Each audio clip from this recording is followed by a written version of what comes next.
Hi guys! So the most anticipated running watch and triathlon watches probably will be released today, the 955 and the 245. So let's go for a quick rundown and go over the specs. First of all, we start with the 955.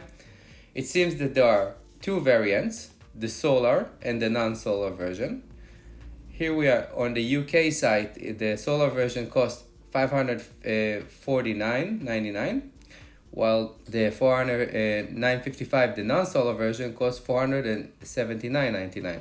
Probably in the US it will be $100 difference. So you have the white and the black color. So let's just compare the specs to the 945. As you can see here, it has touch screen, which the 945 didn't have before. It also has a little bit bigger by 0.1 inch screen. The resolution went up, and also the weight a little bit went up. I believe that the bump in the weight also contribute to the battery life. You have a lot of variants here because it does support multi-band GPS and music, so you should see that there are so many variants that you can choose from in order to understand the battery life. But it seems that in smartwatch, as compared to the one before, it went up in 1 day, and with GPS only it went up from 36 to 42. It has relaxation reminders, the health snapshot that wasn't before. It was introduced in the Venue 2. It has the multi-frequency positioning, the multi-GPS. You can download from Connect IQ directly to the device. You have the real-time setting sync that you can view your setting on your phone, and it will reflect the settings in your watch. And you have the battery saver that was introduced in the Fenix 6 before. The storage went up like double, from 1,000 songs to 2,000. It has the spectator messaging, which means that if you are on a race, you can get some messages from your mom, but you need your phone with you. It was introduced in the 945, the LTE variant, but now you can also use it in the 955. You have the on-screen workout muscle map that was introduced in the updated firmware. You have the VO2 max now on trail run and the real-time stamina. The running feature seems the same. The golfing features, now it has a little bit more. Those golfing features probably came from the Fenix series. With the outdoor recreation, you have the up ahead that you can see in your map. Let's say you are racing and you can schedule up all of the points that will serve you water, so you can save it up front. So in the bike, you have much more profiles. The swimming looks the same. Yeah, and that's it for the 945. So the 245 comes in two variants, and the one with the 46 millimeters and the 41, the S, like the smaller version. It has a variant of music and non-music, and you have several colors to choose from. You see this dark blue, and you have this model, the gray, the slate gray. You have the light pink, the powder gray, the white stone, and that's it.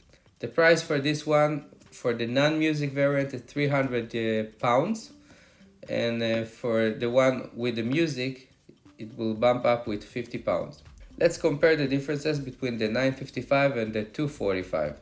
First of all, the quick release band went to 22 millimeters. Also, the display size went up, the same as the 955. The pixel resolution, it's also better than it was before.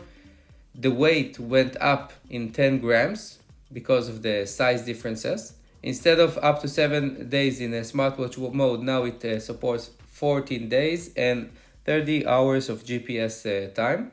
Now also it has health snapshots. It has multi-GPS. It has barometric altimeter, so you will get elevation data in real time. I think Garmin should have included that in the previous version as well, but it's very good that it's now included. It also has the gyroscope and the thermometer, so all the sensors are here. You have the real-time settings with Garmin Connect and the battery saver also. It now supports Garmin Pay. It has the floor climb because of the barometric altimeter. Now it can also count your floors, how many levels that you climbed. It has more workout like the HIIT workout, the yoga, Pilates, on a screen workout animation, and a muscle map. Now it also supports the VO2 max on trail run. The training status is improved. It has the up ahead, the elevation profile, and it has many outdoor recreation features that wasn't before, the vertical speed and all the trail run support. Now it's also support the power meter and FTP that you can test in your cycling. Now it support also open water metric. And by looking at this data, I suspect that this watch might support multisport. Let's see if it does support triathlon. So, as you can see here, it seems that it supports multi-sport. So, in my opinion, it does support a triathlon. So, it's very welcoming.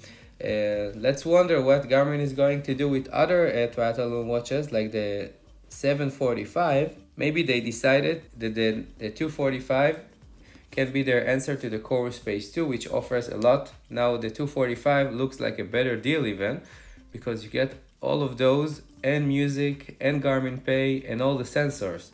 So the 245 really looks great. The only difference that it doesn't have a solar variant that like the 955, and also it doesn't have maps. Besides that, I think it's a really fully functional triathlon watch.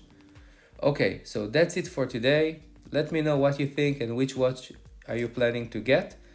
I hope that I can get one of them to test it out, and if so, I will release a video about it.